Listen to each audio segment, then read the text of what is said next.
Hello everybody, कैसे हैं आप सभी? होपफुली सभी लोग बहुत अच्छे होंगे, है ना। काफ़ी दिनों बाद नया लेक्चर आ रहा है मोल से related, that is the mole का सेकेंड पार्ट। इसमें बहुत अच्छी चीज़ हमें सीखने को मिलेगा। जैसे लास्ट टाइम मैंने आपसे डिस्कशन किया था इसके बारे में, और मैंने बोला था कि बहुत सारे मिसकंसेप्शंस होते हैं जब हम क्लास 10th में हुआ करते हैं।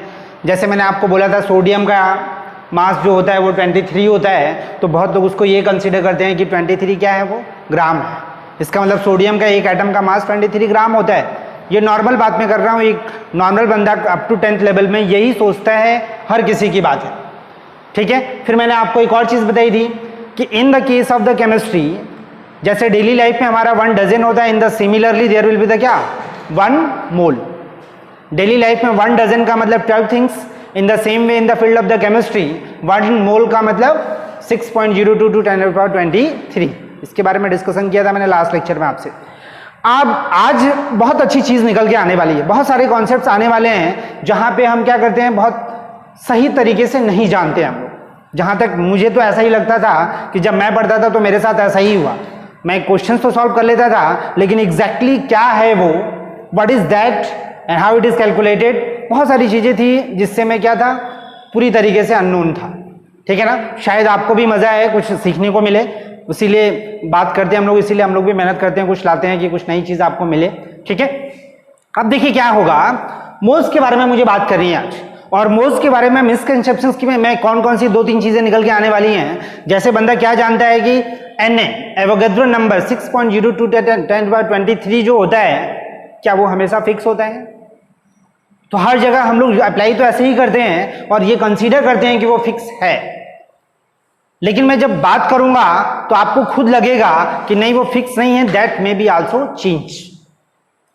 दूसरी चीज, सोडियम या किसी भी चीज का एटॉमिक मास जो मास नंबर होता है वो नहीं होता है। क्या होता है, how we can calculate the mass of a single atom, निकाल पाएंगे हम लोग। फिर मैं बात करूंगी तो हमें पता चल पाएगा कि how we can calculate the Avogadro number, किस तरीके से एवोगैड्रो नंबर कैलकुलेट होके आया। तो कई सारी चीजें यहां से निकल के आने वाली हैं, मजा आएगा इसमें जानने में, समझने में हमें। बस बार बार मैं कह रहा हूं आपको, you will have to concentrate on yourself. सबसे पहले तो ये ज्यादा जरूरी है कि खुद पे कंसंट्रेशन हो, तब आप चीजें देखते हैं तो आपको समझ में आता है, ठीक है ना। तो चलिए बात करते हैं हम लोग किस चीज की, मोल कॉन्सेप्ट के सेकेंड पोर्शन की। मैं बात करूंगा सबसे पहले एटम की, ठीक है। एटम को बोला जाता है smallest portion of substance. Similarly मैं बात करूंगा मॉलिक्यूल्स की, पढ़ गए हैं आप लोग इस चीज को, तो मॉलिक्यूल्स को भी यही बोलते हैं, स्मॉलेस्ट पोर्शन ऑफ सब्सटेंस। दो अलग अलग चीजें हैं बट दोनों का मतलब सेम होता है, स्मॉलेस्ट पोर्शन। तो फिर दोनों में अंतर किस बात का है? तो दोनों में अंतर इस चीज का है कि atom not freely exist, atom freely exist नहीं करता है, वेयरएज मॉलिक्यूल्स फ्रीली एग्जिस्ट करते हैं, फ्रीली एग्जिस्ट। ये सारा चीज आप जान रहे हैं, लोअर क्लास की बात है आपका। एटम की बात में करूं तो सोडियम का मान लीजिए एटम है, नाइट्रोजन का N है। उसी तरीके से अगर मैं इसकी बात करूं मॉलिक्यूल्स का, तो N2 है। In nature N2 is available but N is not available, that is the atom and this is the molecules is consist of atoms. कई सारे एटम से मिलके बन सकता है, 2 से मिलके बन सकता है, 3 से मिलके बन सकता है, और भी सारे एटम से मिलके बन सकता है, वो मॉलिक्यूल होता है हमारा। मॉलिक्यूल हमारा क्या होता है, फ्रीली एग्जिस्ट करता है, बट एटम हमारा फ्रीली एग्जिस्ट नहीं करता है। दोनों में बेसिक डिफरेंस बस यही है। एटम कभी भी रिएक्शन में टेक पार्ट करेगा तो that will not lose its identity, वो अपनी आइडेंटिटी को लूज नहीं करता है। बात अलग है वो किसी और चीज के साथ जुड़ के कोई नया compound with a new property बना लेता है। क्योंकि आप केमिकल रिएक्शंस को क्या कहते हो, एक सिंपल वे में हम बात कर लेते हैं कि chemical reaction is nothing but the arrangement of atoms. बस अरेंजमेंट ऑफ एटम्स है केमिकल रिएक्शन, और कुछ नहीं होता है उसमें। एटम्स ऐसा नहीं होता है कि खत्म हो जाता है, एटम क्या करता है, एक फॉर्म से दूसरे फॉर्म में क्या होता है, कन्वर्ट होता है, सही है। जैसे एक सिंपल सा एग्जांपल अगर मैं ले लूं तो देखा ही आपने, एग्जांपल्स क्या लेना है। जैसे मान लीजिए H2 है हमारा, O2 है हमारा, रिएक्शन करके H2 बना दिया, रिएक्शन हुआ दोनों के बीच में, इसका मतलब क्या हुआ, ये हाइड्रोजन अलग था, ये ऑक्सीजन अलग था, दोनों आपस में मिल गए तो क्या अभी भी तो उतने ही है। अगर आप इसको बैलेंस कर दो तो फिर ये दोनों क्या हो गया, आपका बैलेंस हो गया, आपका ये हो गया। 4 एटम हो गए हाइड्रोजन के, 2 एटम हो गए ऑक्सीजन के। यहां पे आइए तो सेम वही चीज आपको मिल रही है, but this is the water. पूरी प्रॉपर्टी चेंज है, क्योंकि वाटर क्या होता है आपको पता है, डिस्टिंग्विश करता है, आग को बुझाता है, और भी बहुत सारी प्रॉपर्टीज हैं इसकी। पूरे यूनिवर्स में सबसे पेकुलियर माना जाता है वाटर, अद्वितीय कंपाउंड है। बहुत सारी चीजें इसके ऊपर डिपेंड करती हैं, जिस चीज को हम पूरा डिस्कशन करते हैं हाइड्रोजन चैप्टर में। जब हम पढ़ेंगे हाइड्रोजन चैप्टर, वहां पे हम डिटेल्स करते हैं कि वाटर एग्जैक्टली क्या है, किस तरीके से प्रॉपर्टी शो करता है, किस तरीके से बाकी कंपाउंड से बहुत ही अलग है, किस तरीके से एक एनवायरनमेंट प्रोवाइड करता है ताकि लिविंग बींग्स के लिए बहुत बड़ा रोल प्ले करता है वाटर आपका। वहीं पे आप देखो H2 जलता है, वहीं पे आप देखो ऑक्सीजन जलाने में हेल्प करता है, और रिएक्शंस करके वाटर बन गया, ये बुझाता है। तो हम क्या बोलते हैं, hydrogen is reacting with oxygen and the formation of water takes place here, nothing but arrangement of atom. बार बार मैं बोल रहा हूं आपसे। तो ये बात हो जाती है हमारी किस चीज की, एटम और मॉलिक्यूल्स की। खैर ये सारी बातें पुरानी हैं, ये सारी बातें लोअर क्लास की हैं। हमें बात करनी है किस चीज के विषय में, मोल्स कॉन्सेप्ट्स के विषय में। तो मोल कॉन्सेप्ट को जाने से पहले firstly we will have to go through the some important things like as atom, atomic mass, average atomic mass, molecular mass, molar mass, average molar molecular, average atomic mass, बहुत सारे terms ऐसे हमारे आने वाले हैं। तो अब हम बात करेंगे किस चीज की, अगर एटम हमारे पास है तो एटम का भाई मास भी तो होगा, सही है। तो एटम अगर मेरे पास है तो एटम का मास भी होगा। तो एटम है तो हम एटम का पहले मास निकालने की कोशिश करते हैं कि कैसे निकलेगा एटम का मास। अब यहां पे बहुत सारी चीज सोचने वाली है। अब आप देखिए हमें क्या करना है, एटम के एक मास के टुवर्ड्स क्या करना है, जाना है, एक एटम का मास निकालना है। आप खुद सोच के देखो, क्या कभी पॉसिबल है एक एटम को निकालना?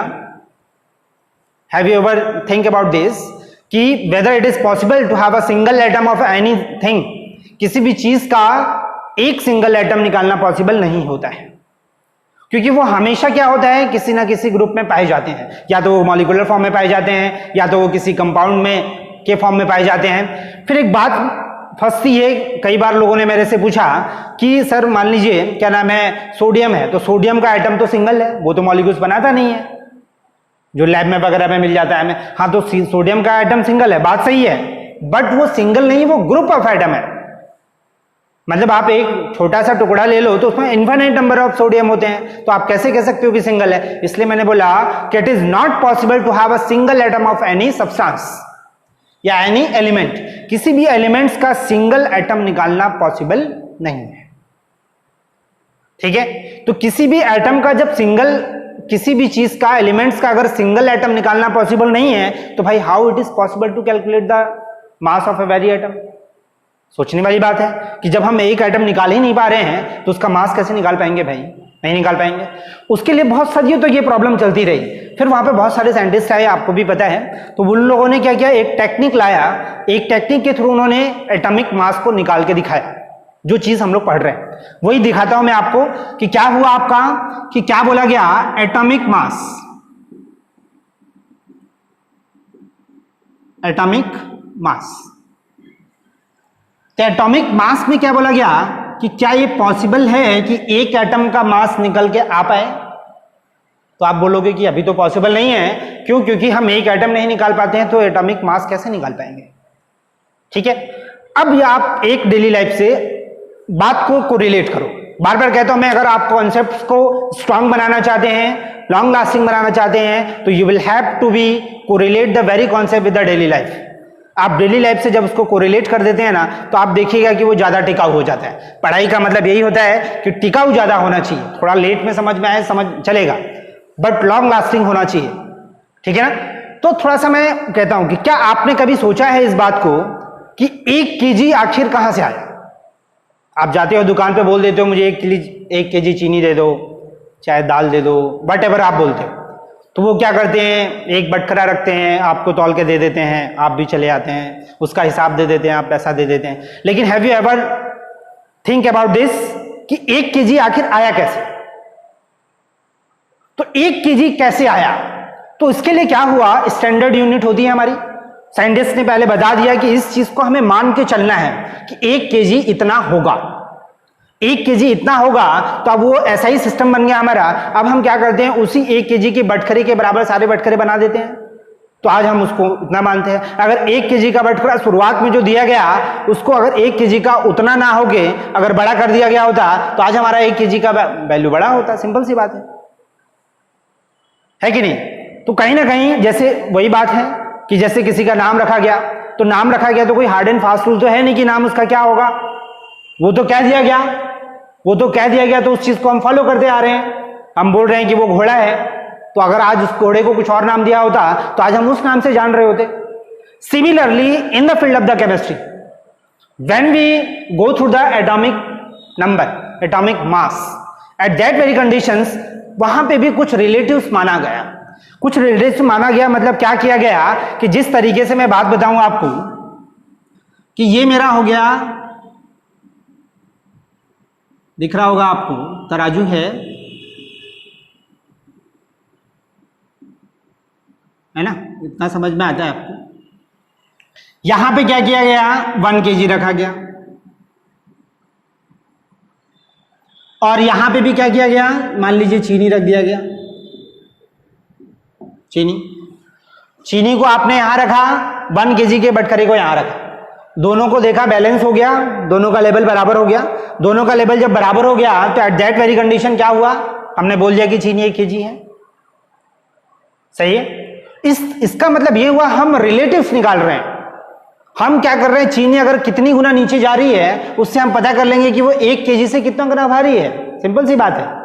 अगर ये जितना आ रहा है लेवल उससे डबल नीचे चला गया, इसका मतलब चीनी 2 किलो होगा।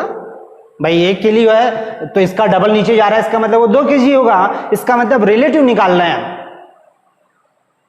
सही है? इतनी बात समझ में आ रही है आपको? इतनी बात समझ में आ रही है। तो in the field of chemistry this is the daily life. जैसे डेली लाइफ में 1 डजन था, केमिस्ट्री में 1 मोल था, similarly in the daily life there is 1 KG. उसी तरीके से जब हम केमिस्ट्री में घुसे ना, तो वहां पे भी हमने यहां पे 1 केजी को हटा के कुछ रखा। 1 केजी को हटा के जो चीज रखा गया था वो था 1/12 ऑफ कार्बन 12 एटम का मास। ध्यान दीजिएगा थोड़ा सा। 1/12 ऑफ कार्बन 12 एटम का मास रखा गया। कहां पे? यहां पे। अब यहां पे क्या किया गया, बाकी एलिमेंट्स को रखा गया। क्या रखा गया? बाकी एलिमेंट्स को, जिसको चाहिए था, जिसका मास आपको पता करना था। सही है? फिर से मैं बोल रहा हूं, जिस तरीके से 1 केजी यहां रखा गया, चीनी यहां आई, वेट निकाला, पता चल गया कि 1 केजी है। सिमिलरली हमने क्या किया, इन the field of the chemistry हमने 1 केजी को हटाया और वहां पे 1/12 ऑफ द कार्बन 12 एटम यहां पे रख दिया का मास, जितना भी आ रहा था। यानी कि एक कार्बन एटम का जितना मास आ रहा था उसका 1/12 करके यहां रख दिया गया। यानी कि केमिस्ट्री की लैंग्वेज में जो 1 केजी था उसको हमने रिप्लेस कर दिया 1/12 ऑफ कार्बन 12 एटम से। क्लियर है बात? इसी को हम बोलते हैं क्या? AMU, atomic mass unit. यानी कि अब हम 1 केजी को हटा के बोलेंगे AMU। उसके बाद हमने दूसरे एलिमेंट्स को रखा जिसका हमें एटॉमिक मास निकालना था, उसको यहां रखा। फिर हमने देखा कि वो कितने टाइम्स हैवी हो रहा है उससे, या बराबर हो रहा है। सही है? जितने टाइम्स हैवी ये होगा हमने बोल दिया कि ये एलिमेंट उसका उतना टाइम्स है। सही है? उसका उतना टाइम्स है। इसका मतलब क्या हो गया? वही निकल के आया हमारा relative atomic mass. Again I am saying, बात कर रहे हैं किस चीज की? हम एटॉमिक मास को क्या बोलते हैं? रिलेटिव एटॉमिक मास, यानी कि राम जी से हमारी केमिस्ट्री स्टार्ट हो जाती है। यानी कि एग्जैक्टली हम बात करते हैं किस चीज से? राम जी से। सब कुछ इन्हीं के ऊपर डिपेंड करता है। तो राम जी से स्टार्ट करेंगे, मतलब relative atomic mass, relative atomic mass निकालते हैं। This is not atomic mass, this is the relative atomic mass which clearly indicates that the very atom is how many times heavy than the AMU.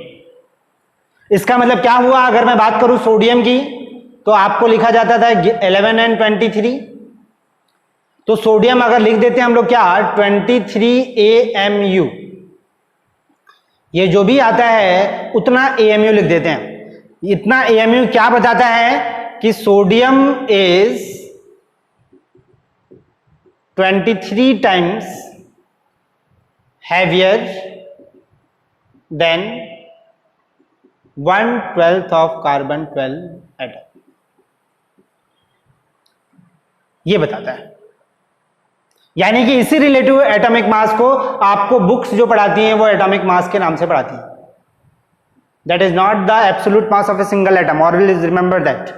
सही है, यानी कि atomic mass और relative atomic mass को लगभग एक ही करके बताया जाता है, लेकिन आपको समझना है दोनों में अंतर किस बात का है। सही है, मुझे लगता है आपको समझ में आ रहा होगा कि what is the relative atomic mass. इसका मतलब हम एटॉमिक मास की जब बात करते हैं तो एटॉमिक मास की बात करते हैं तो निकालेंगे हम एटम का भी मास, लेकिन शुरुआत में हम क्या निकालेंगे, रिलेटिव एटॉमिक मास। तो रिलेटिव एटॉमिक मास क्या है, तो this is the number which indicates that the very atom is how many times heavier than the mass of 1/12 of the carbon 12 atom। सही है इतना। अब कई क्वेश्चंस मेरे मन में आए, आपके मन में आ रहे हो नहीं आ रहे हो, लेकिन मेरे मन में आ रहे हैं कई क्वेश्चन। पहला मेरा क्वेश्चन यह आया कि क्या जरूरत थी हमें कार्बन 12 को यहां लेने की, और भी तो कुछ ले सकते थे हम। तो बात एकदम सही है, और भी कुछ ले सकते थे हम, तो और भी कुछ लिया भी गया था। मैं आपको बताऊं, कार्बन 12 तक जाने से पहले हाइड्रोजन लिया गया, ऑक्सीजन लिया गया, but there was a problem क्या थी कि जो भी चीजें दी गई हैं ना, वो चीजें ये सोच करके दी गई हैं कि कैलकुलेशंस आसान हो, आसानी से हम उस चीज के विषय में जान सकें, समझ सकें, कैलकुलेट कर सकें। तो देखा गया कि हाइड्रोजन और ऑक्सीजन जब लिया जा रहा था ना, एट दैट वेरी कंडीशन जो हम एवरेज एटॉमिक मास या रिलेटिव एटॉमिक मास निकाला करते थे वो सब फ्रैक्शंस में बहुत ज्यादा आया करते थे। तो ये उसका ड्रॉबैक था। तो उस चीज को, वो बहुत माइनर डिफेक्ट्स था जिसकी वजह से कैलकुलेशंस आगे करने में बहुत सारा एरर आ जाता था। तो इसलिए क्या किया गया, उसको आगे वो लोग बढ़े और आगे और भी एटम्स के ऊपर ट्राई किया, और ट्राई करने के बाद देखा गया कि कार्बन 12 पे बहुत सटीक आता है, बहुत कम फ्रैक्शंस में आता है, लगभग होल नंबर में आता है। तो इसलिए कार्बन 12 लिया गया। दूसरा चीज, कार्बन 12 के अलावा कार्बन 12, 13, 14 कई आइसोटॉप्स होते हैं, तो क्यों कार्बन 12 को ही लिया गया। तो क्यों लिया गया ये आपको पता करना है, थोड़ा सा आप पता कीजिएगा, आप भी थोड़ा मेहनत कीजिए, मैं तो खैर करता ही हूं। तो कार्बन 12 क्यों लिया गया। नेक्स्ट चीज, कार्बन 12 को 1/12 से आखिर डिवाइड क्यों किया गया। तो देखिए, ये इट इज द कंसिडरेशन। जो मैंने कहा कि अगर आपने ये क्वेश्चन नहीं उठाया कि 1 kg का मतलब क्यों उतना ही होता है, तो फिर यहां क्यों क्वेश्चन उठा रहे हैं आप, क्योंकि ये भी तो दे रखा है ना। बात समझ में आ रही है, क्योंकि ये चीजें हैं, एजम्पशंस हैं, माना गया है, और ऐसा करने से क्या हो रहा है, हमारा कैलकुलेशंस आसान हो रहा है, इसलिए वो दिया गया है ताकि आसानी से हमें पता कर चल सके कि वो कितना टाइम्स क्या है, हैवी है। तो ये भी बात क्लियर होगी। यानी कि सिंपल वे में मैंने आपको बताने की कोशिश की कि अगर हमें एटॉमिक मास जानना है तो सबसे पहले हमें जानना होगा रिलेटिव एटॉमिक मास। तो रिलेटिव एटॉमिक मास क्या है, तो relative atomic mass is a number which indicates that the very atom is how many times heavier than the mass of 1/12 of carbon 12 atom, जो सीधे सीधे दिख रहा है। इसका मतलब सोडियम का रिलेटिव एटॉमिक मास कितना आया, 23 MU। 23 MU बताता क्या है आपको कि सोडियम का एक एटम अगर मैं यहां रखूं तो वो 23 टाइम्स हैवी नीचे जाएगा 1 AMU से। सही है। तो फिर मेरे मन में एक और बात आई कि सोडियम का एक एटम तो निकाल ही नहीं पाते हैं, तो एक एटम रखेंगे कहां से। सोडियम का एक एटम तो निकाल ही नहीं पाते हैं, तो फिर एक एटम रखेंगे कहां से। थोड़ा सोचिएगा आप इस बारे में और मुझे बताइएगा, ठीक है। तो ये बात होगी मेरी। सोडियम के अलावा और भी कोई आइटम्स, मान लीजिए कार्बन ही ले रहे हैं हम लोग, तो 6, 12 ले लिया मैंने, तो 12 AMU आया। तो 12 MU भी यही बताता है कि 12 टाइम्स हैवी। नाइट्रोजन मैंने ले लिया 7, 14 हो गया, मान लीजिए 14 AMU आ गया। तो 14 AMU आ गया, इसका मतलब क्या हो गया, 14 टाइम्स नाइट्रोजन हैवी है किससे, कार्बन 12 के 1/12 से, but that is the standard, जो हमने 1 kg को रिप्लेस कर दिया था इससे। सही है। तो मुझे लगता है रिलेटिव एटॉमिक मास आपको समझ में आ रहा होगा। तो रिलेटिव एटॉमिक मास मतलब राम जी, यानी कि केमिस्ट्री हमारी शुरुआती हो जाती है राम जी से, ठीक है ना। तो एवरीवेयर देयर इज द क्या, गॉड। अगर आप सोचते हो, अगर आप चाहते हो कि वो मिले तो वो हर जगह मिल जाते हैं। तो क्या कहा गया फिर से मैं एक बार बता रहा हूं कि मेरा कहना क्या था कि एटॉमिक मास मुझे निकालना है, तो एटम जब निकालना पॉसिबल नहीं है तो भाई मैं एक एटम का मास निकाल कैसे पाऊंगा। तो मैंने कहा कि उस कंडीशंस में हम क्या करेंगे, उस कंडीशन में हम बात करेंगे रिलेटिव एटॉमिक मास की। तो रिलेटिव एटॉमिक मास कैसे निकलेगा, तो जैसे मैंने बोला 1 kg को हम रिप्लेस कर देते हैं क्या 1/12 ऑफ कार्बन 12 एटम से। जैसे 1 डजन को रिप्लेस किया था केमिस्ट्री में घुसते ही हमने 1 मोल से, उसी तरीके से 1 kg को रिप्लेस कर देंगे 1/12 of carbon 12 atom, that is called the AMU। और या उसको यूनिफाइड मास से भी दिखाते हैं, यू से। सही है। फिर मैंने कहा कि रिलेटिव एटॉमिक मास क्या बताता है, या एटॉमिक मास, जो मैं कह रहा हूं बुक्स रेफरेंस वगैरह जो भी पढ़ोगे आप तो दोनों को लगभग सेम बताया जाता है, तो वहां पे आपको कंफ्यूज नहीं होना है। वहां पे आपको समझना है कि रिलेटिव एटॉमिक मास क्या है और एटॉमिक मास क्या है। सही है। तो यहां पे पता चल गया मुझे कि रिलेटिव एटॉमिक मास क्या है, तो वो बताता क्या है कि how many times that is heavier than the carbon 12 का 1/12। सही है। अब देखिए क्या होगा, मैटर हमारा किस चीज का है, 1 एटम का मास निकालना है। तो अगर आपको एक AMU में कितना ग्राम होता है ये निकल जाए तो काम हमारा बन सकता है। इन सब का जरूरत क्यों पड़ा, क्योंकि अगर मैं बात बताऊं ना तो आपको मैं दिखाऊं कि अगर हाइड्रोजन की मैं बात करूं ना तो हाइड्रोजन का मास बहुत कम होता है। आप 0.00000 ऐसे लिखते चले जाते हैं, 23 जीरो लगाते हैं, 167 ऐसे करके आता है ग्राम। अब आप सोचिए, इट इज नॉट सिग्निफिकेंट। ये बहुत फेवरेबल नहीं है कि हम इतने जीरो लगा के इतनी छोटी क्वांटिटी को हम दिखाएं। इस वजह से इस पूरी चीज को हटा के हम लोगों ने यूज किया इस चीज को, ताकि रिप्रेजेंटेशंस क्या हो सके, आसान हो सके।